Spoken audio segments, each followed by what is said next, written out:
ЦСКА Ю-17 записа класическа победа с 3-0 като гост на Малеш Микрево на стадиона в село Микрево. Това е втори успех в зоналното първенство за възпитаниците на Роман Тафраджиев. Удар директно от фаул разтресе горната града на стража на армейците Димитър Димитров още в третата минута на матча. Иван Кил пропусна първото положение за ЦСКА в 12-та минута и по-късно обаче Сергей Пени изведе червените напред с удар от далечна дистанция. От последвалия корнер капитанът халфът Деян Богданов покачи с глава на 2-0 за ЦСКА. През второто полувреме Малеш успя да организира няколко опасни атаки, но благодарение на намеси на защитници и стража на армейците Димитров, домакините не стигнаха до попадение.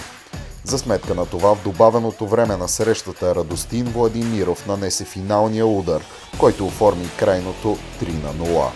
За още новини около Дюшна ЦСКА следете нашия официален сайт, както и страниците ни в социалните мрежи.